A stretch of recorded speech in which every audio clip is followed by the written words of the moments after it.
Coming up, the man who's accused of shooting a WSU football player has been booked into Whitman County Jail and had his first court hearing today. Information on the charges and the case.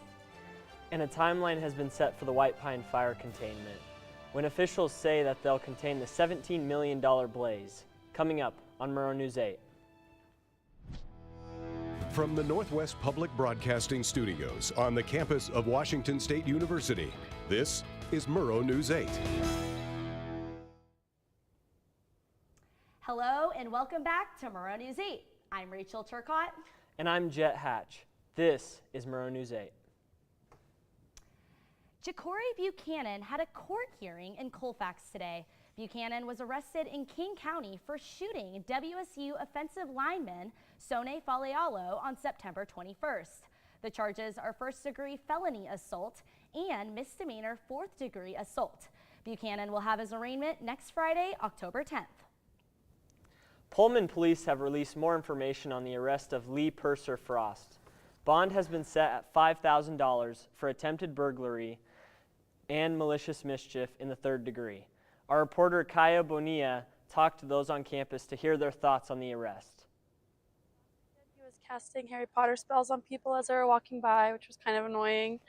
So I guess it's less of a nuisance. I'm not that surprised, but I'm curious to see what's going to happen when he is released, I guess. Yeah, I mean, I guess maybe this will finally make him choose a new college town to torture. This is not going to keep him down. McLovin is going to rise up, I think. A 61-year-old Moscow man has been arrested for allegedly trafficking meth. An investigation into Dale Smithy began earlier this month for reckless driving. Information from that investigation led officers to believe that Smithy was selling meth. According to court documents, officers allegedly found about a half pound of meth, over $5,000 in cash, and digital scales inside Smithy's home. The United States Forest Service expects the White Pine fire to be fully contained by the end of October. Recent updates say the fire is sitting at a current 82% containment after burning 1,000 acres in its entirety. To this date, the federal government has spent over $17 million fighting the blaze. U.S. and Idaho state flags will be lowered to half staff to honor Isabella Oscarson, the firefighter that was killed by a fallen tree in Kushka, Idaho. This was ordered by Idaho Governor Brad Little to grieve the loss of Oscarson. The flags will be lowered to half staff until Sunday. The federal government shut down last night for the first time in nearly 7 years. While federal agencies are shutting down, some federal student and services remain operational. This is because the services fall under mandatory spending and not annual appropriation bills. The Department of Education will still distribute student aid, and students that have outstanding balances are still required to make payments on time. Today, a new sales tax on services is in effect throughout Washington State. Senate Bill 5814 will put $3.6 billion towards the state's operating budget over the next 2 years. It'll impact over 90,000 businesses, including nonprofits, with services like advertising now being taxable up to 10%. Other taxable services include auctioneering and IT services, which can directly affect nonprofit budgets. Pullman has its share of old buildings, but one went from dilapidated with dusted out windows and no working water to newly restored. The Interstate Telephone Exchange on Northwest Olson Street was given the Washington State Department of Archaeology and Historic Preservation Valerie Savinsky's 2025 award for outstanding preservation. This came to a shock for the owners David and Jenny Fulter Harder because they were nominated without their knowledge. The WSU Veterinary Association hosts their annual 5K rabies run on Saturday, October 18th at 10 a.m. The race is Halloween themed and will start at the Boosted Hall on the WSU campus. Registration is $20 and will be open till the day of the race. A prize drawing will be held at the end, with runners receiving tickets for participating, wearing costumes, and keeping flags through the zombie loop. All proceeds from the race will go to Rabies Free Africa campaign, which vaccinates an average of 300 dogs daily in East Africa. Crews have been seen taking down fencing and opening up Spokane Street, what the finished product looks like, and what auxiliary street is still closed. And we're starting to see some rainy weather here in the Palouse.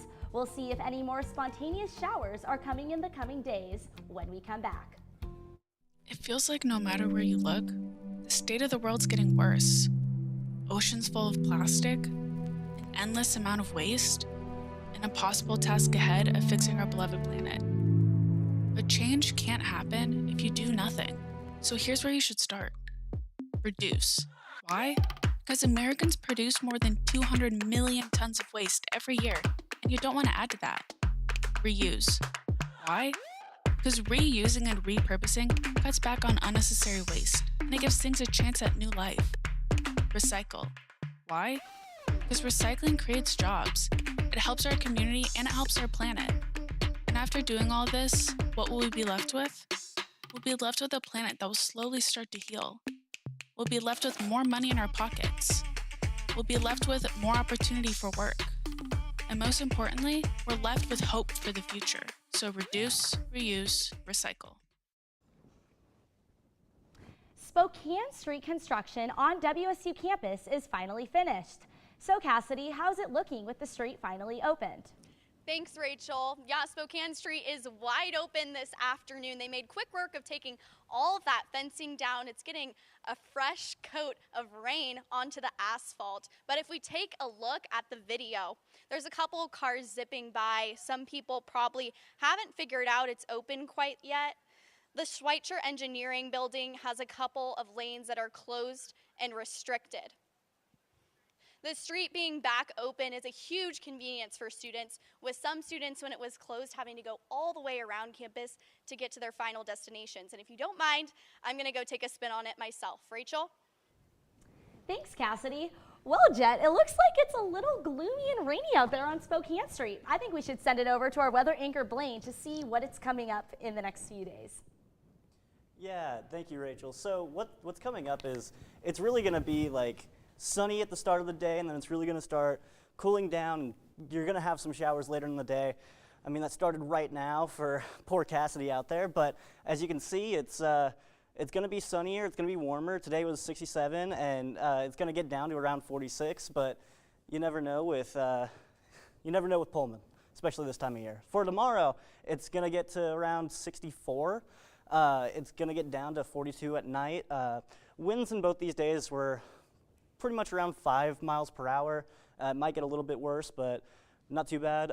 Over in the west side of the state, we're looking at Olympia and Seattle.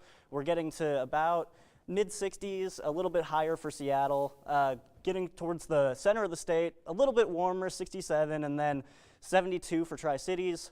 Again, Pullman, you know the temperature here, we just went over that. But for the 5-day forecast, we've got, again, 67 today, 64 for the next coming days, Friday and Saturday. It's going to be sunnier on the Saturday, but Sunday and Monday, again, going to be sunny. You might be able to get a little bit more activity in, but all right, thank you guys.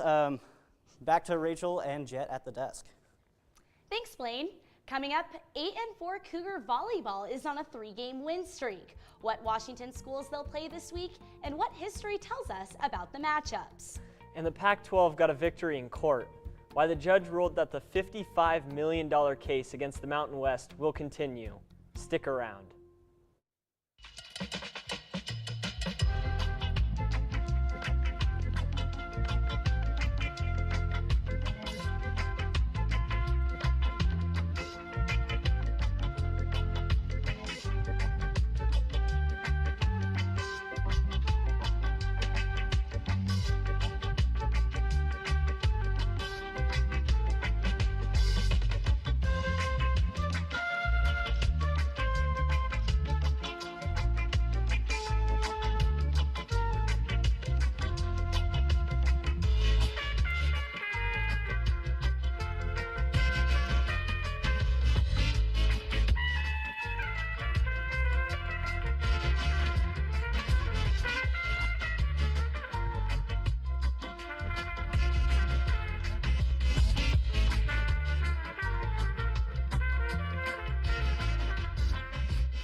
The Cougs volleyball will take on two conference foes in the coming days, with an away match against Seattle Thursday at 6 p.m.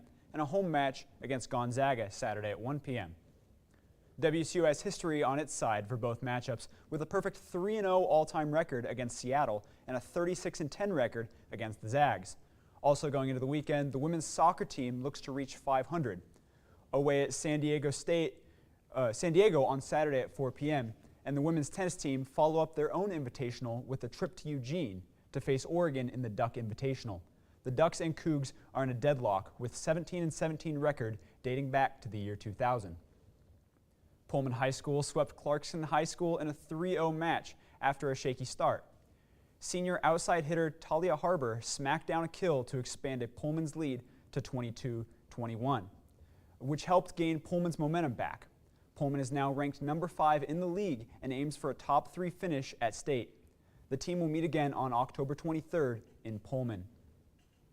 A federal judge has allowed the Pac-12 Conference's lawsuit against the Mountain West Conference over $55 million in poaching fees to go forward.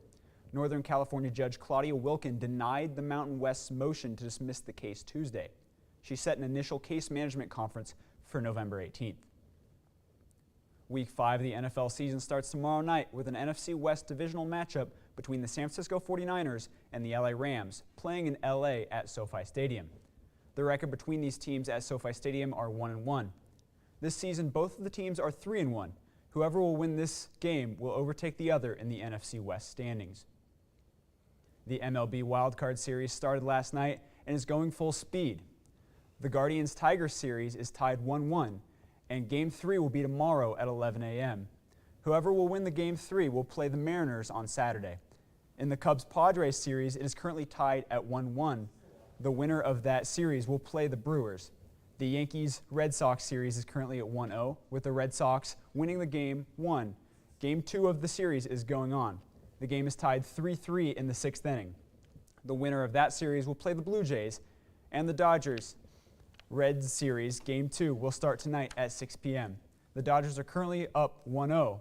The winner of that series will play the Phillies. Thanks, Peyton.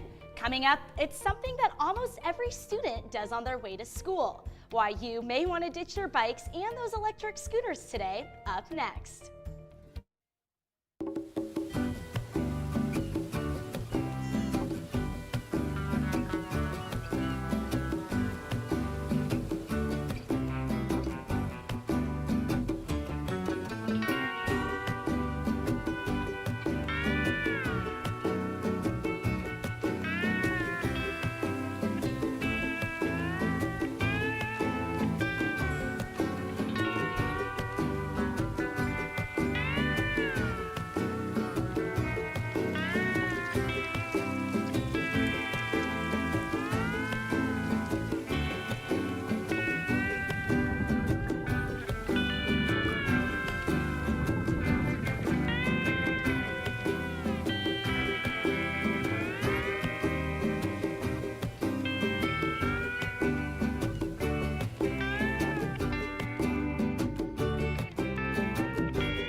Becomes assault in some states.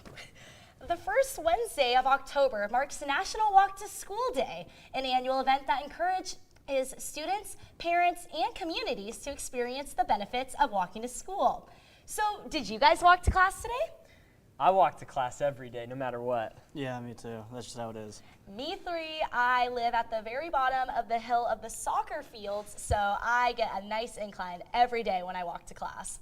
I don't know how you guys do it. I could never. I live down beneath the hill, but What? yeah. Well, Peyton's lucky over here. Well, thank you so much for tuning in to Murrow News 8 today. Make sure you follow all of our socials so you know what is happening with us. Good night.